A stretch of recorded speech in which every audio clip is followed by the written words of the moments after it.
Okay, let's work now on calculating the standard entropy change for a reaction. First of all, we'll have to go through some definitions and things like that. First, standard conditions. Recall standard conditions means we have 1 atmosphere pressure.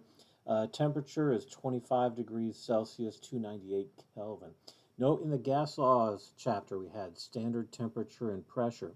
And standard pressure was 1 atmosphere, but for gas laws, standard temperature and pressure, the temperature was 0 degrees Celsius, 273 Kelvin. For standard conditions, temperature is 25 degrees Celsius, 298 Kelvin. Other standard conditions, liquids and solids must be pure and in their most stable form. So, when you have something like carbon, the most stable form of carbon is graphite, so you need pure solid graphite because that's the most stable form. Solutions, 1 molar concentrations for solutions is our standard conditions. And we're not going to worry about it too much in this chapter. However, in the next chapter, electrochemistry, 1 molar standard conditions is something that we do need to keep track of. All right. The standard molar entropies. All right. S naught and the third law of thermodynamics. Okay, recall when we dealt with enthalpy, delta H, enthalpy, we needed to set a 0 point, and we decided that the heat of formation, the enthalpy of formation of an element was 0. That was our 0 point.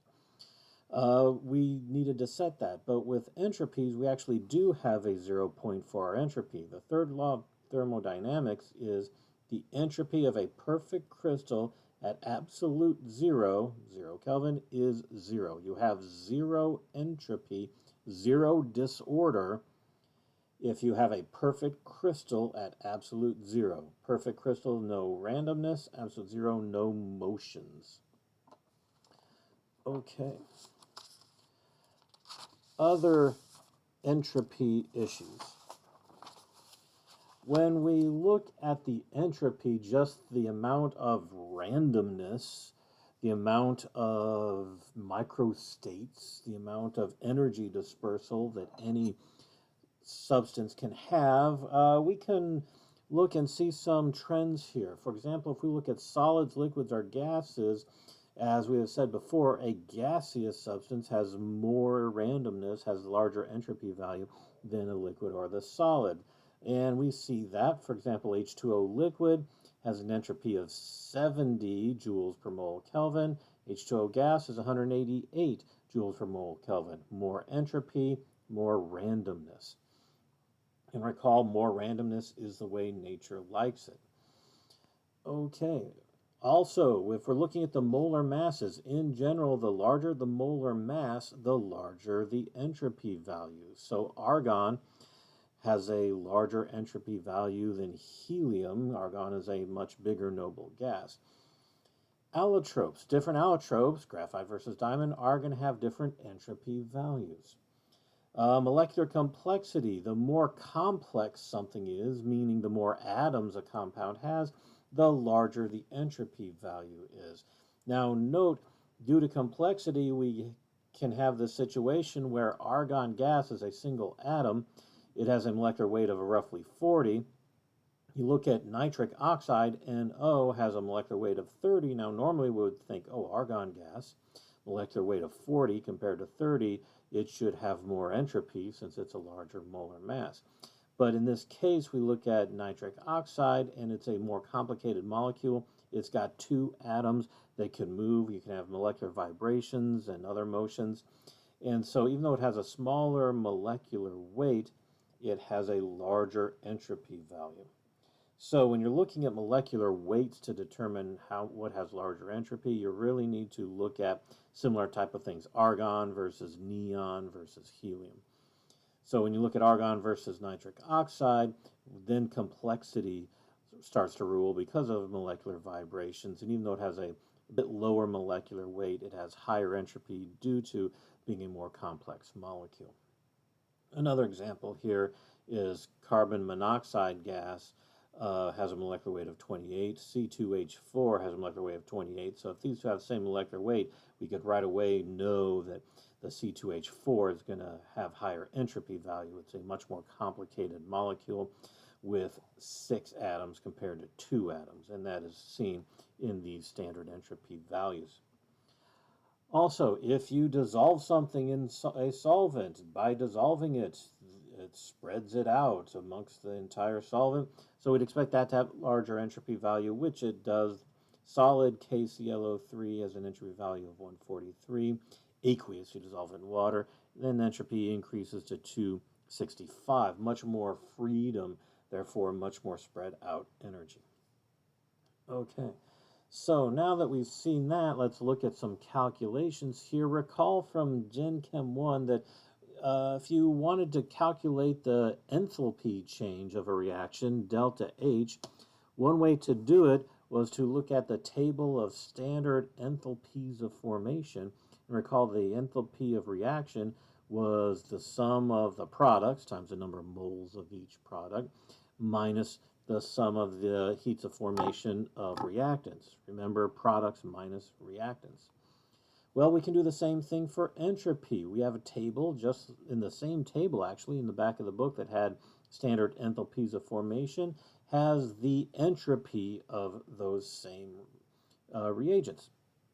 So to calculate the change in entropy of a reaction, it's just products minus reactants. Take the entropy of the products times the number of moles of each product. Subtract from that the sum of the entropies of the reactants times the number of moles of reactants. And these come from those tables. So the calculation is the same as it was done last semester with delta H. You just say, okay, here's a reaction, CH4 plus 2O2, both in the gas phase, goes to CO2 plus 2H2O. It's pretty darn important to include the phase because recall, entropy values are different for things in different phases.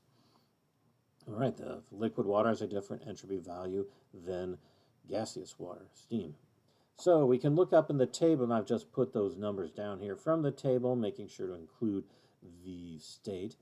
And so the the change in entropy of the reaction is just, note we have 1 mole of CO2 times the enthalpy, or the entropy, the standard entropy of CO2, plus we have 2 moles of H2O times entropy of H2O minus 1 mole of CH4 times its entropy plus 2 moles of O2.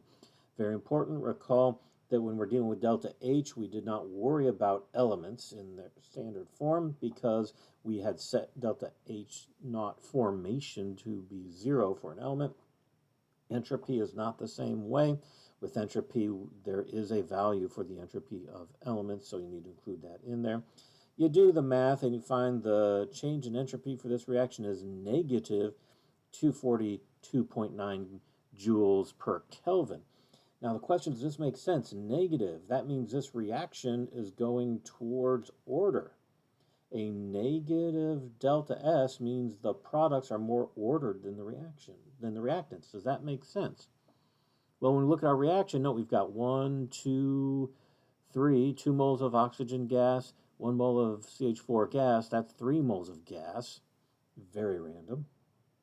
And they form 1 mole of gas and 2 moles of liquid. So we know liquid is much less entropy than gases. So we got 3 moles of gas going to 1 mole of gas. Yes, that's a more ordered system. The more moles of gas you have, the less ordered the system is. Fewer moles of gas, 3 moles to 1 mole of gas means a more ordered system. So we would expect that entropy value to be negative in this case. It's a nice check there to make sure our calculation is right. All right. So that's a nice quick video on entropy. We will now look at calculating Gibbs free energy. Since we already know how to calculate enthalpy, delta H, we've just learned entropy, delta S. On our next video, we will look at Gibbs free energy, delta G, and how to calculate that.